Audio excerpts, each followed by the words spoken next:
අද ඉතින් මායි ප්‍රදී අයියා ආවා අම්බලන්ගොඩ බන්ටෙක් ගාවට. ඊයේ අපි බලපිටිය පාලම යට අල්ලපු ඉලෑයි කොස්සවයි සුපිරි බාබකිව් එකක් දාලා සුපිරි අඩියක් ගහන්න. බලමු ඉතින් අපි මොකද වෙන්නේ කියලා.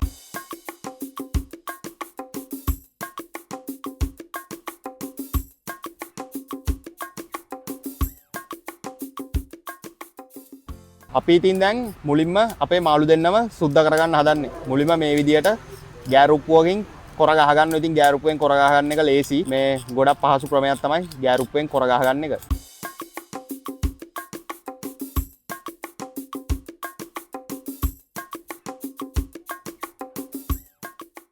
අපි ඉතින් දැන් අපේ අනිත් මාළුවව සුද්ධ කරගන්න යන්නේ. මුලින්ම කොරපොතු ටික ගහලා කලින් කරගත්ත විදියටම තමයි ඉතින් මේ මාළුවා සුද්ධ කරගන්නේ. මූ තමයි ඉතින් රසම් මාළුවා කොස්සා.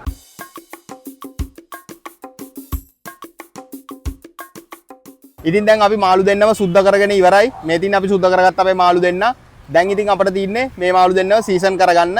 වෙනදා වගේම ඉතින් අදත් ඒ වැඩේ කරන්නේ අපේ ප්‍රදීප් අයියා තමයි. බලමු. අපි මේ වැඩේට ගන්න මේ ටික තමයි රම්පේ කරපිංචා, ඉඟුරු, සුදු ලුණු, දෙහි. තව තියෙනවා ගම්මිරිස්, මිරිස්, ලුණු. ඔච්චරයි ඉතින් අපි අද වැඩේට පාවිච්චි කරන බඩු ටික. ඕනේ ඉතින් අපි වැඩේ පටන් ගත්තා. මුලින්ම දා ගන්නවා අපේ ප්‍රදියා සුදු ලුණු ටික. ඊට පස්සේ දා ගන්නවා ඉඟුරු. ඉතින් ඔයගොල්ලන්ට පේනවා ඇති පිටිපස්සෙන් අපේ අනික් කොල්ලෝ ටික අපේ චාකෝල් එක පත්තු කරගන්න එනම ගේමක් දෙන්නේ. මොකද හුලං වැඩි වැල්ලේ. ඒ හින්දා ගේමක් දෙනවා. රම්පේ කරපිංචා ටික අපි ඒකට දාගත්තා. මේ විදියට හොඳට කොටා ගන්න ඕනේ. දැන් අපි දා ගන්නවා ලුණු කුඩු. ඊට පස්සේ අපි දා ගන්නවා ගම්මිරිස්. ඉතින්මටම අපි දා ගන්නවා මිරිස් කුඩු. මේ ටික දාලා කොටා ගන්න ඕනේ හොඳට. ඉතින් මේක හදන්නේ ප්‍රදියගෙම රෙසිපි එකට තමයි හදන්නේ කෑම එක. බලමු ඉතින් රස කොහොමද කියලා. ඉතින් දන්න කට්ටිය දන්න ප්‍රදියක් කෑම කොහොමද කියලා. අපි ඉතින් මේ දෙහි ටික මිරික ගන්නේ මාළුවට තමයි. මාළුවගේ තමයි දවට ගන්න මේ දෙහි කෑල්ලක් ওই විදියට මාළුවගේ දා ගන්නවා. දැන් ඉතින් අපි හදාගත්ත පේස්ට් එක මාළුන්ගේ හොඳට ගා ගන්න ඕනේ. ඉතින් මාළු දෙන්නගේ හොඳට ওই විදියට හොඳට මාළු දෙන්නම අත ගා ගන්න ඕනේ.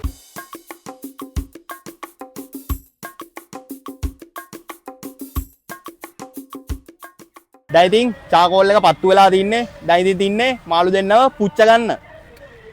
දැන් ඉතින් තව ටිකකින් රස බලද හැයි. දැන් ඉතින් අපේ මාළු එක පිච්චෙන ගමන් තින්නේ. අපි එතකන් පොඩි ෂොට් එකක් දානවා. දැන් ඉතින් අපේ වැඩේ හරි. මාළු එක හොඳට රෝස්ට් වෙලා තින්නේ. දැන් බලමු අපි රස කොහොමද කියලා. දැන් ඉතින් අපි දෙහි ටිකක් දාලා බලමු රස කොහොමද කියලා. දන්නවනේ ඉතින් ප්‍රදියගේ කෑම වල හැටි සුපිරියටම තියෙනවා ඉතින්. ඔයත් බලනවා රස පොඩ්ඩක්. කොහොමද දෙහි ටික වැටලා එනකොට රස.